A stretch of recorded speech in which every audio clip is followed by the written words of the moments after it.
Imagina um lugar onde o som não existe. Não tô falando do silêncio de uma biblioteca ou de uma floresta à noite. Nesses lugares, a vida ainda sussurra. Eu tô falando do silêncio absoluto. O tipo de silêncio que tem peso, que pressiona seus tímpanos para dentro. Agora, imagine que nesse lugar não há mais ninguém. Apenas você. E não é por um dia, nem por uma semana. É por um tempo indeterminado. A princípio, você pode pensar que seria um alívio. Afinal, vivemos num mundo barulhento, caótico, cheio de demandas irritantes. A ideia de se isolar, de ser um eremita moderno, é vendida para nós como o auge da independência e da força mental. O mito do lobo solitário. Mas e se eu te dissesse que essa narrativa é uma mentira biológica? E se eu te dissesse que, se você ficasse verdadeiramente sozinho, sem nenhum contato humano, sem ouvir uma voz, sem ver um rosto, o seu cérebro não apenas ficaria triste, ele começaria a se devorar. A verdade é muito mais perturbadora do que um simples sentimento de melancolia. A ciência descobriu que a necessidade de conexão humana não é uma preferência, não é um luxo e não é a coisa de gente carente. É um imperativo biológico tão violento quanto a necessidade de oxigênio. E quando esse oxigênio social é cortado, a mente humana não apenas sofre, ela colapsa. Ela cria monstros. Hoje, vamos olhar para o abismo. Vamos entender por que o maior terror que você pode enfrentar não está escondido embaixo da sua cama, mas dentro das dobras do seu próprio córtex, esperando apenas o momento em que você ficará sozinho o suficiente para ele acordar. Para entender a brutalidade do que acontece no isolamento, precisamos primeiro destruir uma ideia romântica. A ideia de que a dor física e a dor social são coisas diferentes. Você chuta a quina da mesa, dói. Os receptores de dor no seu dedo enviam um sinal elétrico pela sua medula espinhal, que sobe até o cérebro e acende uma área específica chamada córtex cingulado anterior. É o alarme de incêndio do corpo. Ele grita: pare o que está fazendo, você está se danificando. Agora, coloque alguém em uma máquina de ressonância magnética e faça essa pessoa se sentir rejeitada, excluída ou profundamente isolada. O que acontece? Adivinha? A mesma área acende. O córtex cingulado anterior brilha como uma árvore de Natal. Isso não é uma metáfora. Para o seu cérebro, a solidão é indistinguível de um soco na cara. A evolução não criou um novo sistema para a dor social. Ela apenas pegou emprestado o sistema da dor física. Mas por quê? Por que a evolução, que é tão eficiente, nos faria sentir uma dor física excruciante só porque não fomos convidados para a festa? A resposta está na savana africana, 200 mil anos atrás. Imagine que você é um humano primitivo. Você não tem as garras de um tigre, não tem a força de um gorila e não corre tão rápido quanto uma gazela. Sozinho, na natureza, você é um lanche. Você é irrelevante. A sua única, repito, a sua única chance de sobrevivência é o grupo, o bando, a tribo. Nesse contexto, ser isolado não era apenas chato. Era uma sentença de morte imediata. Então, seu corpo desenvolveu um sistema de alarme brutal.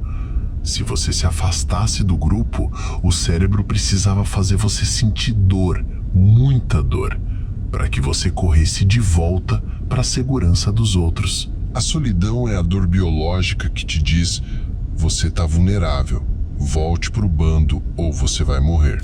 O problema é que trouxemos esse cérebro da Idade da Pedra para apartamentos de concreto no século XXI. Vivemos cercados por milhões de pessoas, mas nunca estivemos tão biologicamente isolados. E esse alarme, ele não para de tocar. Mas a dor é apenas o começo. O que acontece quando você ignora o alarme? O que acontece quando o isolamento se torna extremo e a mente perde o seu espelho? Vamos falar sobre a Sala Branca. Existem relatos de prisioneiros em confinamento solitário, pessoas trancadas em celas pequenas, sem janelas, sem contato humano por 23 horas por dia. Em questão de dias, não semanas, dias, o eletroencefalograma desses indivíduos começa a mudar. O cérebro é uma máquina de previsão. Ele passa o dia todo escaneando o ambiente, processando dados sensoriais, rostos, vozes, toques. Ele precisa desses dados para calibrar a realidade. É como um sonar. O morcego emite um som e espera o eco para saber onde está a parede.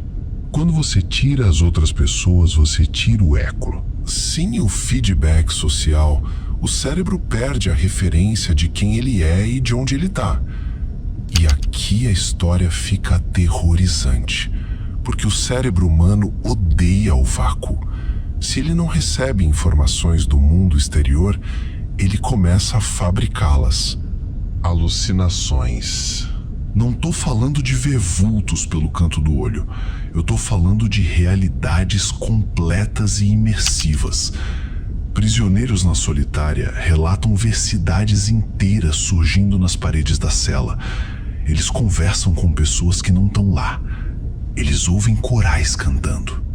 Lembra do filme Náufrago? A bola de vôlei Wilson? Aquilo não é apenas um recurso de roteiro bonitinho de Hollywood. Aquilo é um documentário psiquiátrico preciso.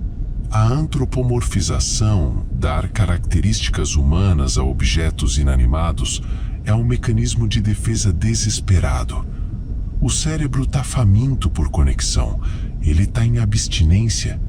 E como um homem sedento no deserto que vê água na areia, a mente isolada vê a humanidade em uma bola manchada de sangue. Isso prova algo fundamental e assustador. A nossa identidade não é algo que reside apenas dentro do nosso crânio. A nossa sanidade é um projeto coletivo. Nós terceirizamos parte da nossa mente para as pessoas ao nosso redor.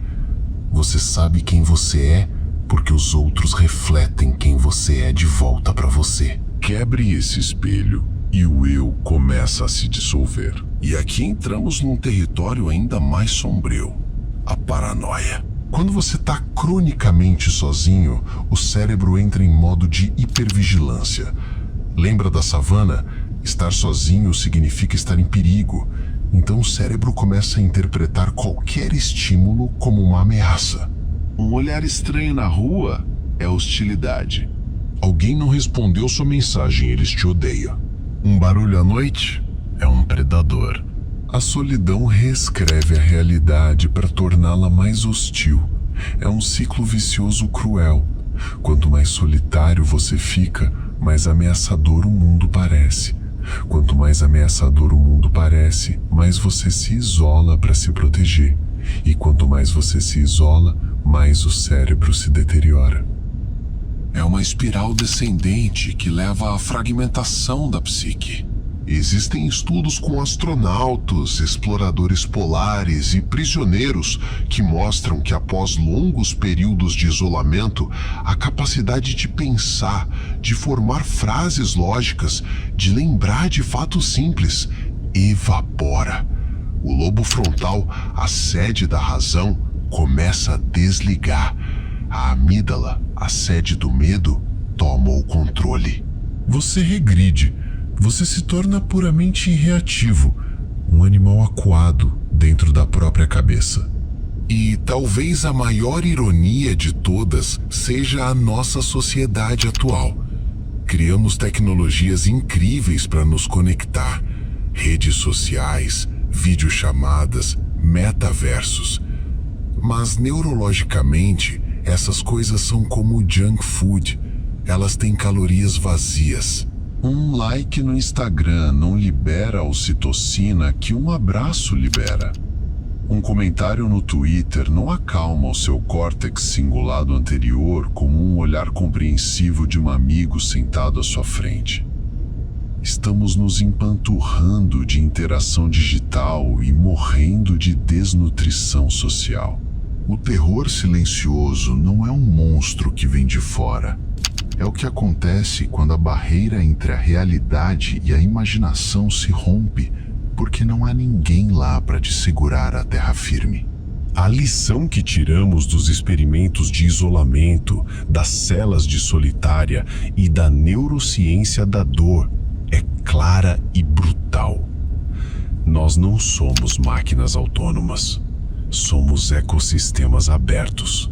Precisamos, visceralmente, uns dos outros para mantermos a nossa humanidade intacta. O inferno, ao contrário do que dizia Sartre, não são os outros. O inferno é a ausência dos outros. Então olhe para o lado. Olhe para a sua vida. Se você está sentindo aquela dor, aquele aperto no peito que chamamos de solidão, não a trate como uma falha de caráter. Trate-a como o que ela é, um alarme de emergência. O seu cérebro está gritando que está em perigo. Não ignore o alarme. A maior rebeldia que você pode cometer em um mundo que prega um individualismo tóxico é admitir que você precisa de alguém. Porque, no final das contas, quando as luzes se apagam e o silêncio absoluto chega, a única coisa que impede a sua mente de criar os seus próprios demônios é a voz de outra pessoa.